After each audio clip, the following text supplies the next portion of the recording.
Hello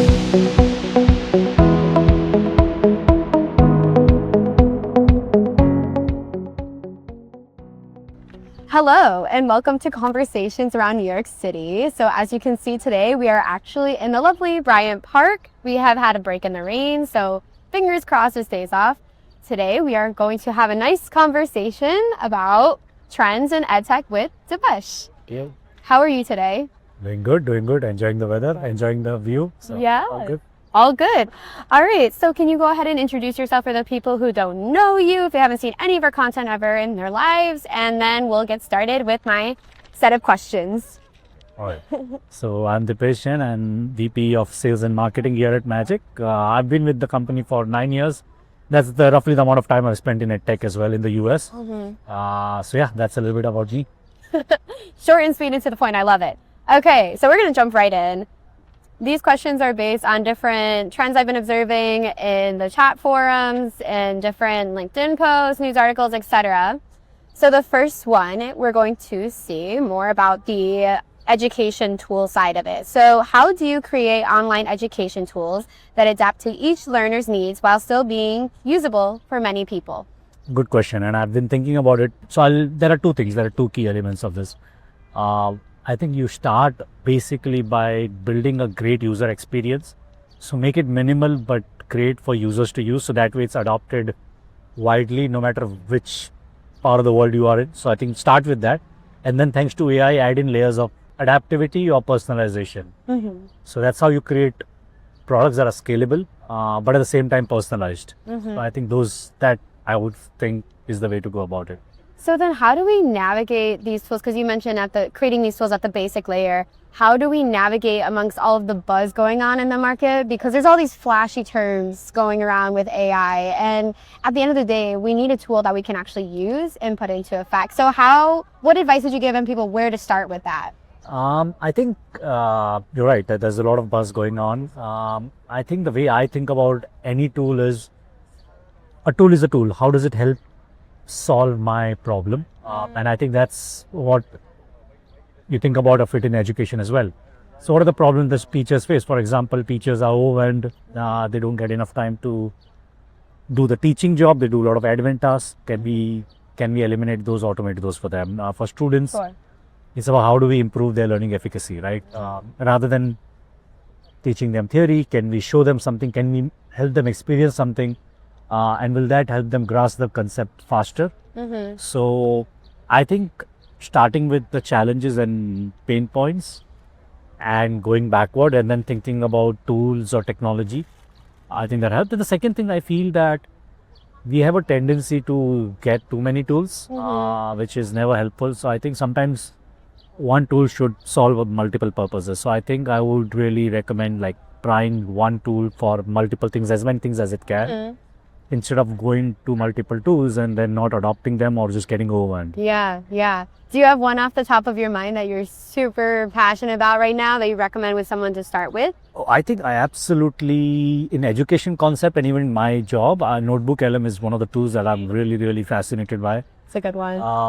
And I'll talk about this in upcoming points, but it just makes learning bi-directional. So, for decades or years or centuries, learning was always imparted by one person to another person. Unless you are in person with them, you never had bi-directional. Yeah. So PDFs, videos, everything is one direction, right? Notebook-LM makes it bi-directional. So you can talk to a video, you can talk to a PDF. It's almost like scaling that kind of learning, and it makes it very sticky. So I'm particularly very, very passionate and an avid user of Notebook-LM. Wow. Yeah, I think it ties back to your point you said about experience with the learning. So gotta check it out. I personally have started reading a little bit more, but I need to actually try it. So maybe this is my motivation. Alrighty, so our next question. As an education technology leader, how do you encourage your team to keep learning and growing to stay competitive in a fast-changing industry? Yeah, I don't know if I would call myself an education technology leader, but anyways, I'm a manager. So I think for any learning to happen, there are two key requirements. Three actually, but two main ones. One is curiosity.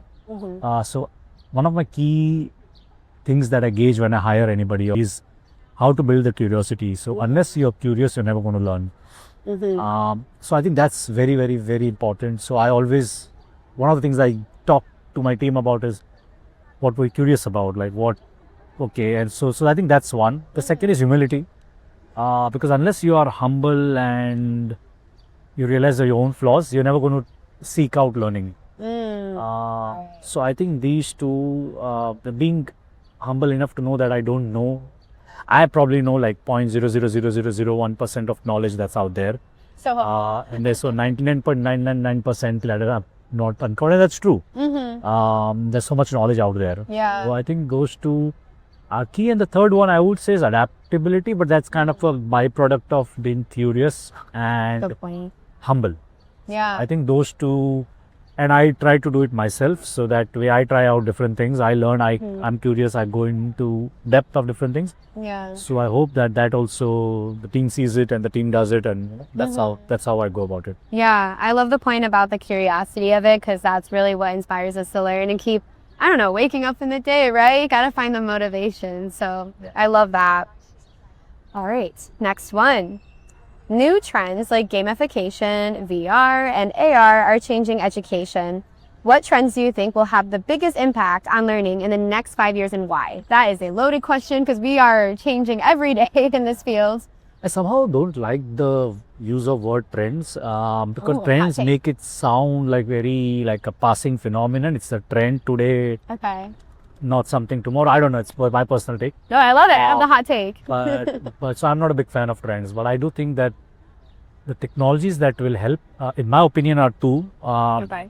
I think no matter which modality you use. So here we are a modality, but I think the technology is really offline bi-directional learning, because online is bi-directional. If teacher tells you something you don't have, you're not sure, you ask them questions. If teacher tells you something, you try to extend that thing to other area and you ask teacher.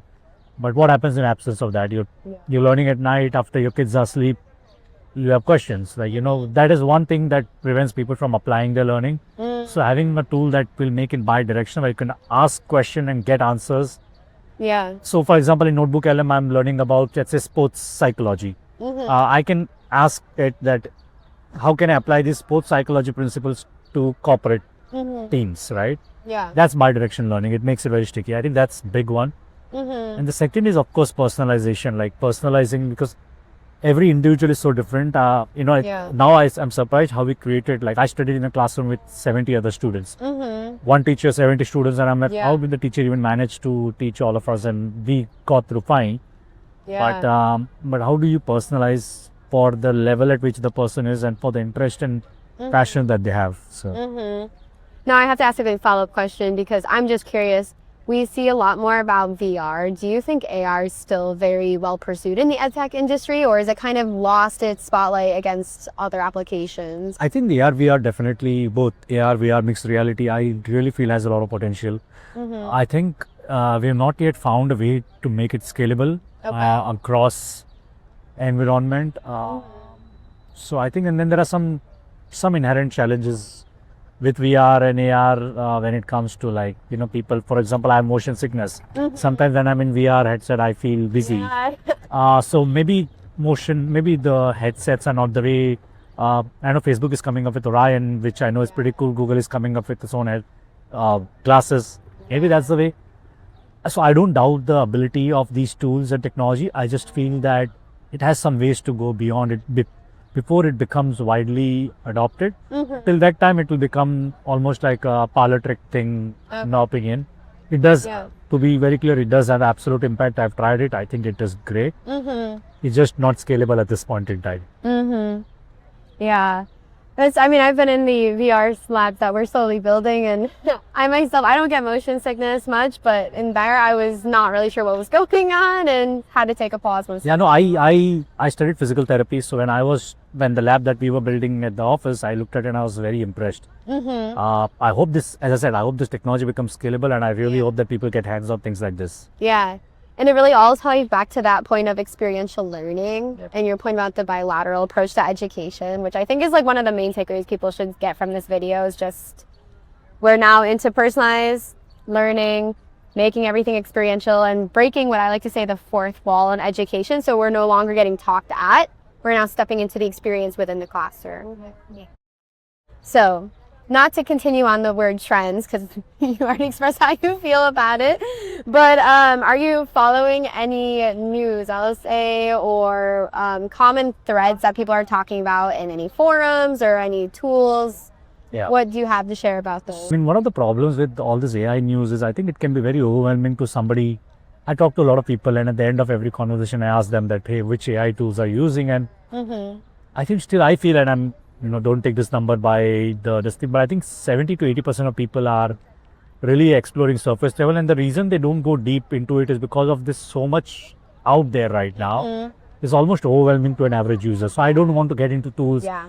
You can find it like 1,000 things online.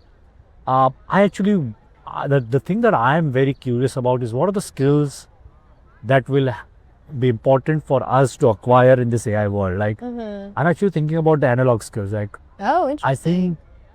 I think things like analyzing what is good versus bad versus, like, good versus bad is easy, but what is good versus great? Yeah. So one of the things I worry about is, okay, with AI giving us all the output, with people who've lived in this world only in the AI world, how will they know what is good versus what is great unless they have the experience? Yeah. So that's a skill and that requires curiosity of, okay, asking why this, why that. Yeah. So I think that's one important. I think critical thinking is absolutely important, like understanding the why behind the why. And so yeah, I think what I am very curious in when it comes to marketing, if AI can create so much content at scale, then what kind of content will people create and what kind of content will people want to read? Yeah. So that's been really my thing right now. I'm focusing on skills that we need to build, skills that will help us use AI effectively, and skills that help us be successful in this era. Yeah.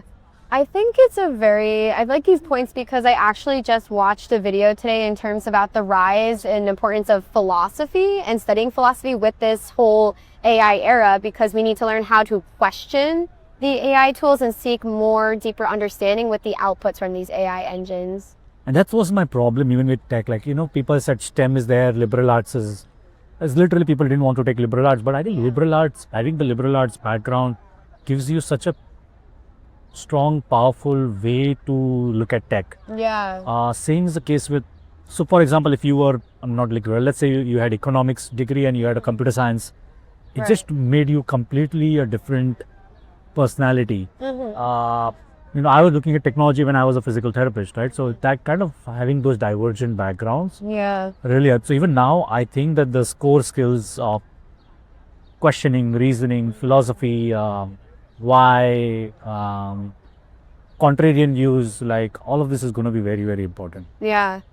I also want to go back to your point about, we've kind of had an exchange about this a little bit back, but in terms of the content being produced now by AI, because in marketing from the side, we always talk about SEO and creating this content to just be ranked in Google's algorithm. But at the end of the day, we need to evaluate, is this content actually going to be useful for digestion, or is it just noise in the space? Yeah, and I don't know if that problem is going to go away, because what has happened is, like, people are not searching on Google now, people are searching on ChatGPT or Perplexity.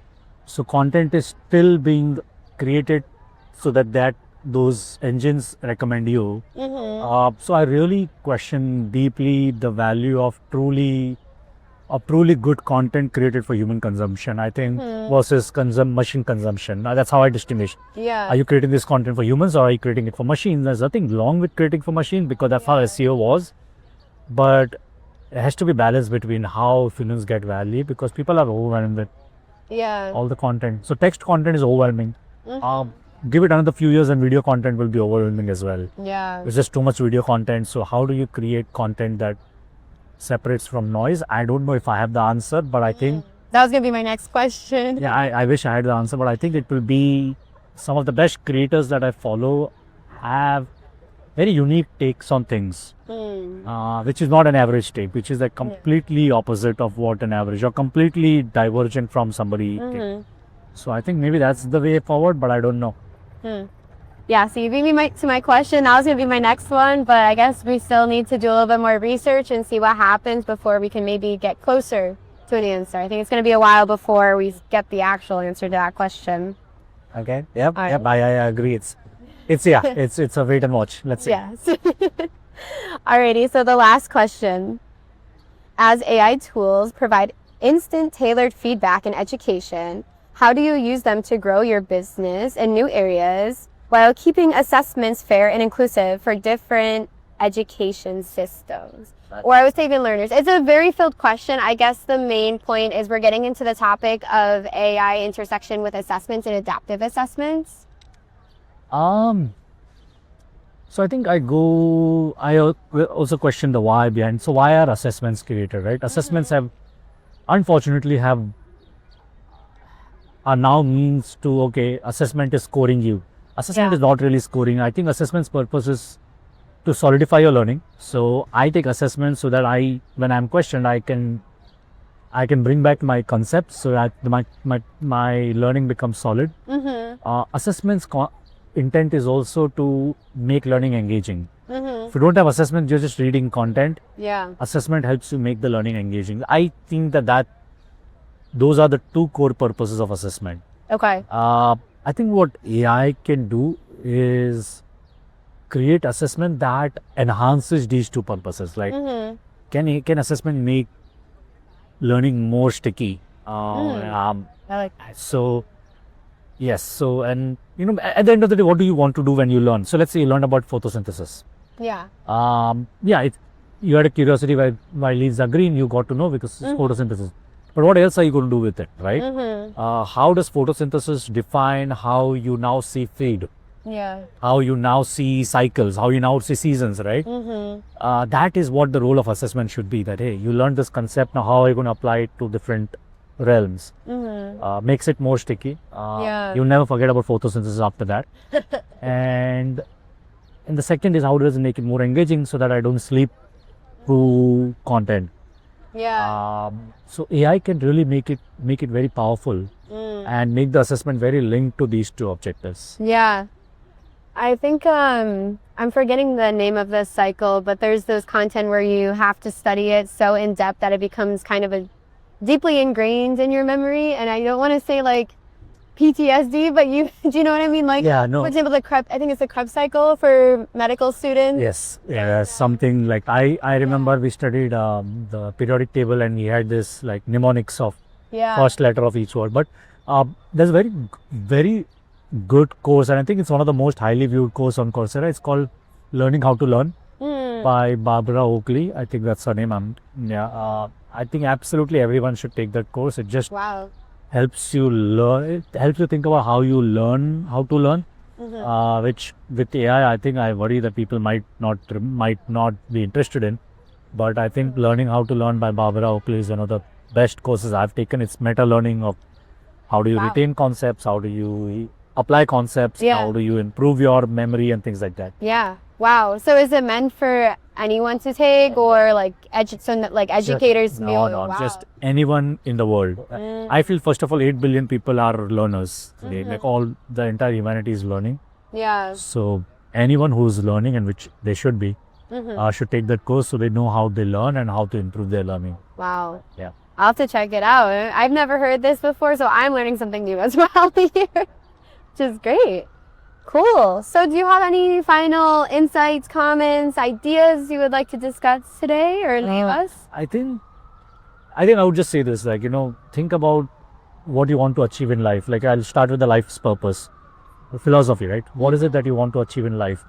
And that then boils down into your mission, that then boils down into your strategy, goals, and then see what stops you from getting there, and then what tools will help you bypass those. If you start using AI as a tool to improve productivity and all, trust me, your work day is never going to get shorter. If you're doing you'll start doing something else. So a lot of people even today just have a burnout, like real burnout. Even with AI, it's not going to change. I think what you need to know is what is it that you want to achieve in life. And it may not be, it's one of the most loaded question. Yes. But I think the more you reflect on it, the more you think about it, and then you link it back to these tools and AI and everything. And I think education is the greatest, in my opinion, education and learning is the greatest social mobilizer and the greatest ability that we have that we can learn. Yeah. So I think we should find out ways to improve that. Yeah. Wow, I love that. It is also truly in line with the quote about like, if you're not learning, are you growing? Are you living? Yeah. So I love that. Yep. Wow. Well, thank you so much, Dipesh. It was lovely speaking and getting your insights on these hot EdTech trends. And I hope you guys enjoyed as well and were able to learn something. I know I did. And remember, stay curious. Bye.